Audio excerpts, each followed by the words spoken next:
Israel vs. Kuwait, who would come out on top in 2025 if their militaries ever faced off? The answer might surprise you.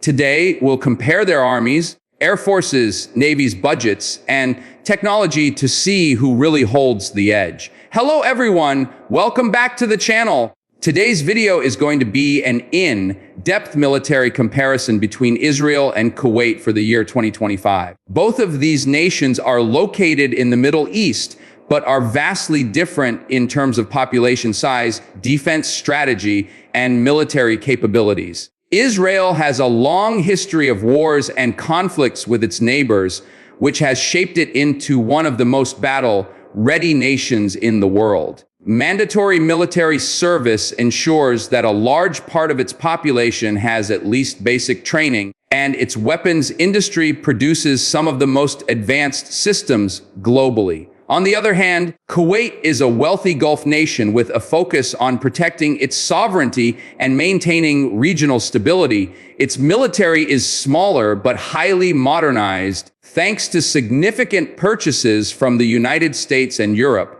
Today, we are going to compare these two nations across multiple categories: manpower, defense budgets, air power, ground forces, missile and air defense systems, naval strength, technology, training, intelligence capabilities, and alliances. This will help us understand which country has the stronger military on paper and which one would likely dominate in a hypothetical one-on-one conflict. Remember, this is purely for analysis and educational purposes. We're not predicting war. By the end of this video, you will have a clear picture of who holds the edge between Israel and Kuwait. So let's get started with the very first category, total manpower. Manpower is the backbone of any military, and here Israel has a massive edge over Kuwait. Israel's population is around 9.5 million, and because of its policy of compulsory military service, a large percentage of its citizens have military training. Currently, Israel maintains around 170,000 active duty soldiers, which includes ground forces, air force, and Navy personnel. But the real strength of Israel's manpower lies in its reserves.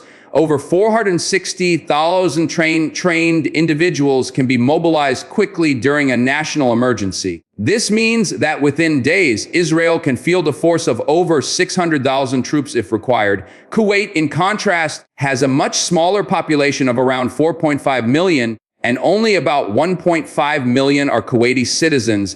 The rest are expatriates who do not serve in the military. As a result, Kuwait's active duty military personnel number around 16,000 with a relatively small reserve force. This huge difference in manpower means Israel has far more flexibility and sustainability in any prolonged conflict scenario. Having a large reserve allows Israel to rotate troops, keep fresh units in the fight, and continue operations over a long period. While Kuwait's forces are well trained and professional, their limited numbers mean they would need to rely heavily on allies if a large-scale conflict dragged on.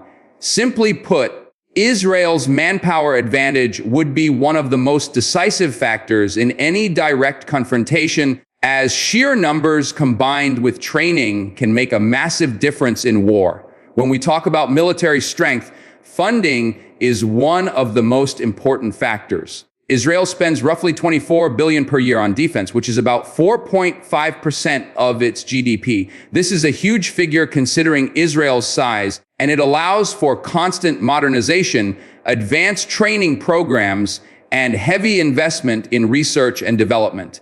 Israel produces much of its own military equipment domestically through companies like Rafael, Elbit Systems, and Israel Aerospace Industries. This self-reliance ensures that Israel's supply chains remain secure even during wartime.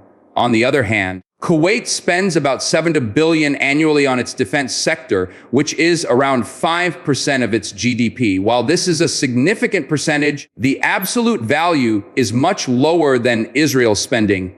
Kuwait uses this budget primarily to purchase modern equipment from the United States, such as Abrams tanks, Patriot missile systems, and Eurofighter Typhoons. However, Kuwait is heavily dependent on foreign suppliers for spare parts, upgrades, and maintenance. This means in a prolonged war, Kuwait could face challenges if its supply lines were disrupted. Israel's ability to locally produce and upgrade weapons gives it a major strategic advantage.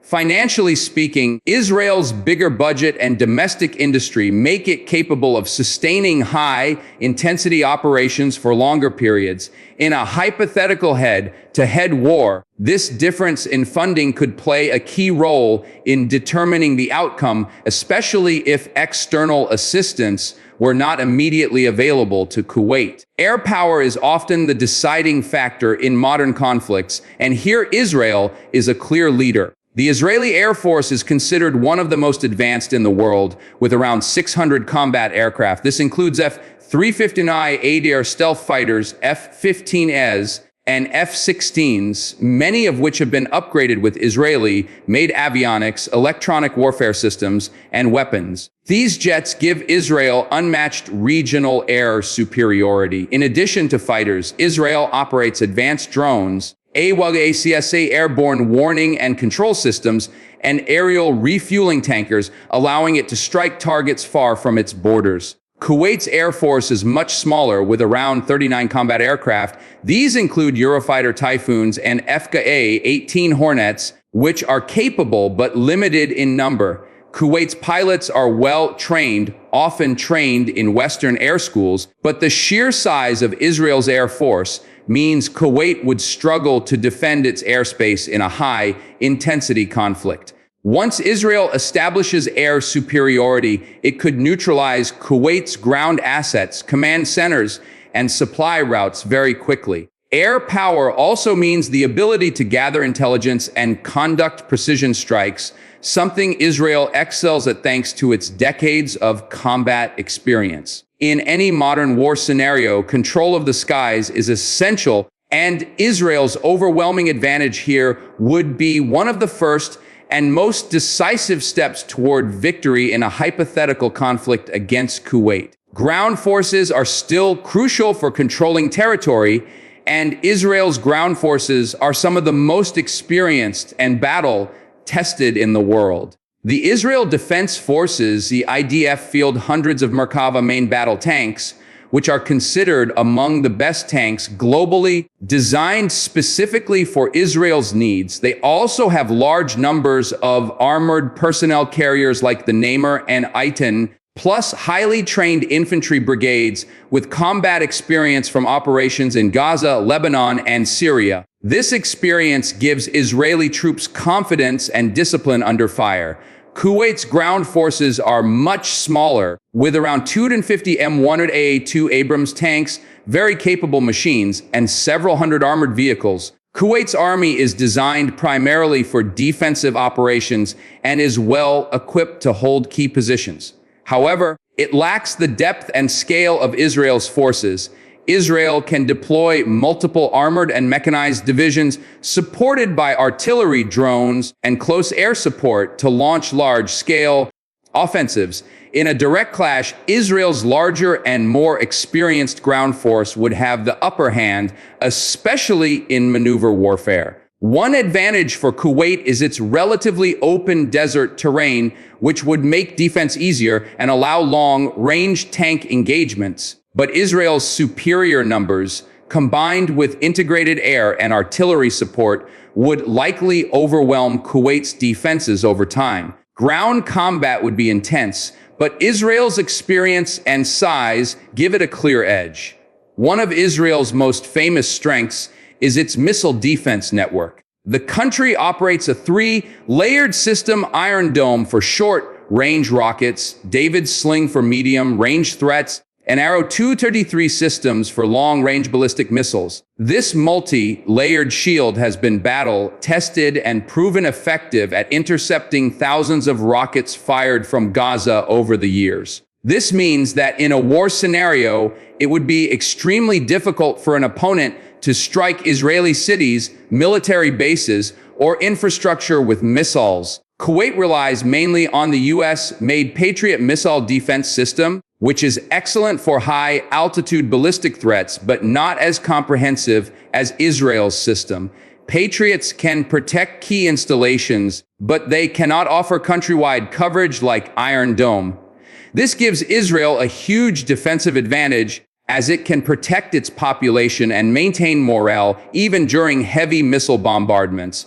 Moreover, Israel has offensive missile capabilities, including precision-guided ballistic and cruise missiles, allowing it to hit strategic targets deep inside enemy territory. Kuwait does not have such offensive missile capabilities and would rely mostly on airstrikes for offensive operations. In short, Israel's combination of offense and defense in the missile domain makes it one of the most secure countries in the region. Naval power is often overlooked, but it plays a big role in controlling sea lanes and projecting power. Israel operates a small but highly advanced navy that includes SAR-6 corvettes, missile boats, and Dolphin-class submarines. These submarines are believed to be capable of carrying nuclear-capable cruise missiles, giving Israel a credible second strike capability in case of a nuclear attack. This ensures that Israel always has a deterrent available, even if its land bases are compromised. The Israeli Navy is also responsible for protecting the country's offshore gas fields in the Mediterranean, which has led to heavy investment in naval technology and anti-missile defenses for its ships. Kuwait's navy, by contrast, is very small, with just a few patrol boats and landing craft designed primarily for coastal defense. Kuwait does not have submarines or major surface combatants that can project power beyond its immediate waters. This means that in any conflict, Israel would have complete naval superiority. It could blockade Kuwait's ports, cut off maritime supply lines, and conduct amphibious operations if required. Naval dominance would also allow Israel to launch cruise missile strikes from the sea, adding another layer of threat. Kuwait would be forced to rely on its allies' navies, especially the U.S. Navy, to secure its waters. Training and combat experience can often make the difference between victory and defeat. Israel's military is one of the most experienced in the world. With decades of continuous operations in Gaza, Lebanon, and Syria, its soldiers regularly train in realistic scenarios, including urban warfare, desert combat, and special operations. Mandatory service ensures that most young Israelis serve for several years, meaning they gain real field experience before joining the reserves. This results in a highly motivated and disciplined force. Kuwait's soldiers are professional and well-trained, often trained in Western academies and joint exercises with U.S. forces. However, they lack extensive combat experience. Since the liberation of Kuwait in 1991 during the Gulf War, the country has not been involved in any large-scale military operations. This lack of real combat experience can be a disadvantage in high-pressure situations where quick decision-making and coordination are essential. Israel's constant state of readiness, combined with its experience in actual combat, gives it an edge in morale, confidence, and tactical flexibility. In a hypothetical conflict, Israeli units would likely adapt faster to battlefield conditions, execute combined arms operations more effectively, and recover more quickly from losses.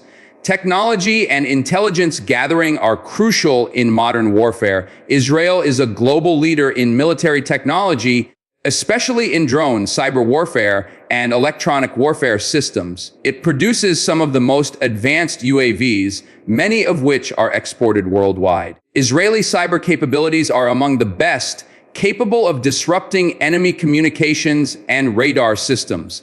The country's intelligence agency, Mossad, is world famous for its ability to conduct covert operations and gather vital information.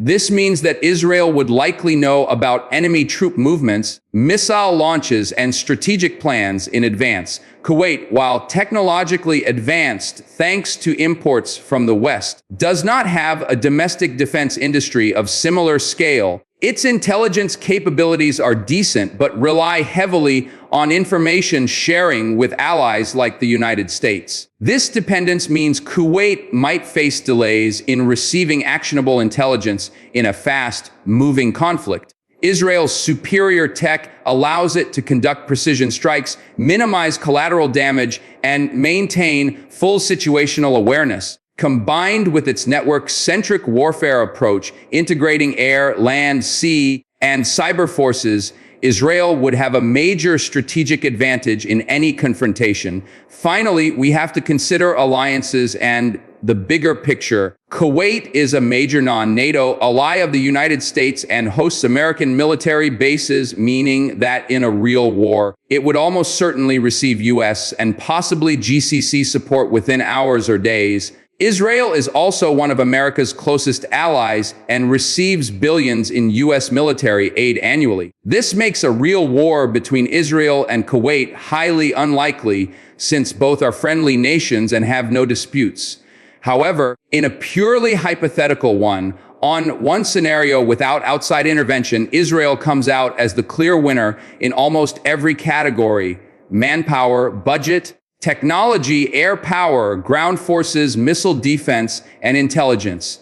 Kuwait's military is modern and capable of defending its borders, but it is designed for deterrence and alliance-based defense, not for fighting a major regional power alone. The bottom line is that Israel's military strength in 2025 is much higher on paper and in practice. That said, this comparison is purely analytical and not a prediction of war. Both countries benefit from stability in the Middle East and have no interest in conflict. If you enjoyed this detailed comparison, make sure to give this video a like, subscribe to the channel for more military and geopolitical analysis, and tell us in the comments which two countries you'd like to see compared next.